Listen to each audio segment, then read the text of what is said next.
we're joining you from Woodmont. Specifically, what's the name of this neighborhood? We are in the Grand Oaks subdivision. Awesome. We're going to go for a ride. We're going to learn all about it. Let's go. Let's roll. How did you find this neighborhood? Like, where'd you come from originally?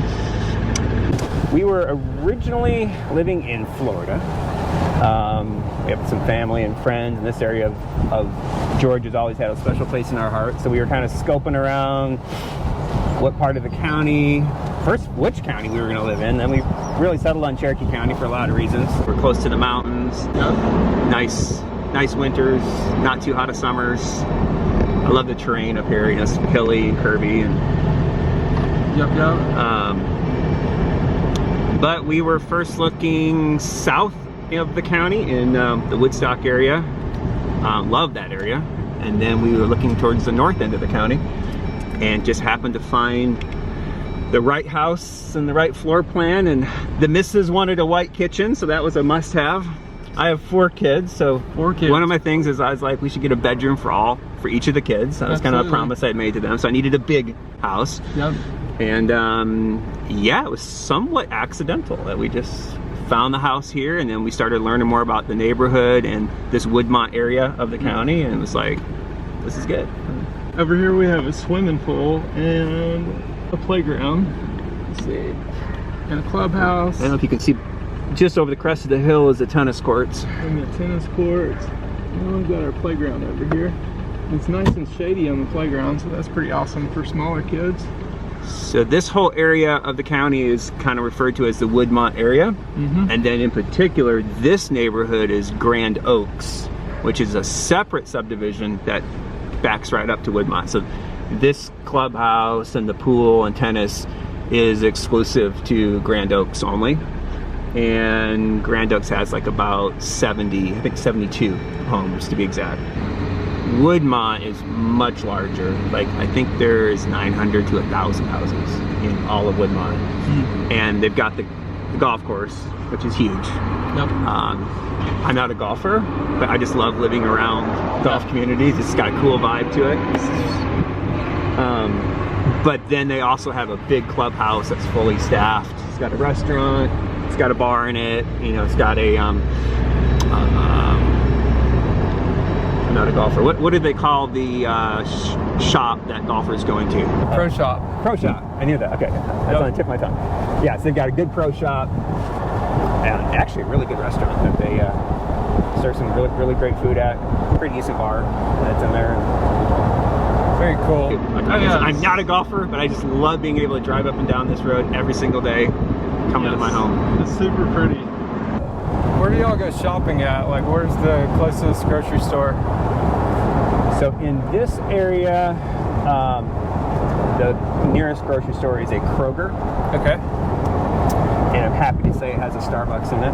That's also near and dear to my heart. Absolutely. This is one of the last sections that John Whelan did not build out, but Pulte Homes built out. So you can tell it's a little bit different style architecturally wise. The homes are a little bit closer together, but it also brought a little bit more of an affordability price point that Woodmont didn't have before. Yes. So these got snatched up really fast. So you can see the lot size is drastically smaller, but this is the typical Pulte look. Grand Marchese is a road that's a loop that goes all the way through Woodmont, like in this end and out the bottom end where we first came in. Killer. And this is kind of like what the original John Whelan homes look like.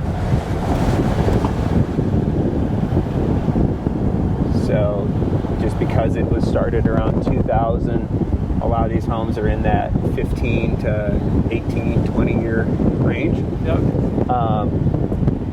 Which means a lot of the homes have now just recently been updated.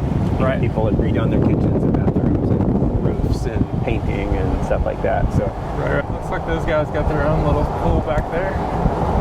So it looks like you can have your own pool. you can fit it in. And this one's new construction here. This is Stonecrest Homes. What would you say is your wife's favorite part about the neighborhood? Good question. I think I mentioned I have 4 kids, right? Yep. Schools were really, really important when we were doing our initial searching, which is kind of why Cherokee County was high up on our list. They're not too big of a school district, but big enough, yep. And yeah, they just do a really good job. So this area is serviced or zoned for Creekview High School. The middle school is straight across the street from it. So you got the high school, middle school. That's Creekland Middle School. And then seems to be a common thing in Cherokee. You got the middle school and the high school side by side, pretty much anywhere you go. And it's the same bus too. The bus goes first to the middle school, picks up the load of kids, goes across the street, picks up the high schoolers, and then drops them all off at the houses. So I have a middle schooler and a high school. They ride the same bus. Different schools, but they ride the same bus. That's very cool. It's actually kind of nice. You don't have to wait on 2 buses. They come home at the same times. Yeah, they leave and come and go at the same time. My elementary kid, I got a 10-year-old, so he rides his own bus. Elementary takes his own route. Kind of looks like we're leaving Woodmont, but it actually continues over onto the other side of East Cherokee. So this has another outdoor pool, playground. The only thing that this side doesn't have is the clubhouse and the food service. They've got bathrooms and patio picnic area thing, but not the full staff service. To me, this looks more like a faulty community. You can definitely tell the difference. You can see we don't have the 4-sided brick. We have brick on the front. Yes. And then over here, Walker Field. Yes. Yep. I've seen them play lacrosse out here. Soccer. Pretty nice. A lot of times you'll see dads out here helping their kids with their baseball swings and stuff like that. You know, just open grassy play area. Would you say your neighbors are friendly? Most of them have waved at us. We do have cameras though, so they're probably not digging that. But they wonder what's going down. Yep. Yeah, it's you don't really realize it, but after you've lived here, even just for the first couple of years that we did, all of a sudden you realize that you do just kind of know everybody. Yep.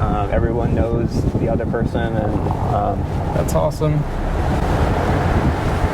My neighborhood, we've been talking about like just getting a lot more intentional about doing like neighborhood events. Yep. Like my next door neighbor's from Kansas City. Like he smokes the best brisket and all kinds of meat, and he'll do it for the entire neighborhood. That's awesome. If we bring him the meat, he'll fire it up, and he'll spend all night up, just get ready. So like we have people who like love to hang out and stuff. We just need to get more intentional about like actually scheduling. All right, guys. So I hope you enjoyed this episode. Next time, I'm joining you at Woodstock Knoll, right downtown Woodstock. See you then.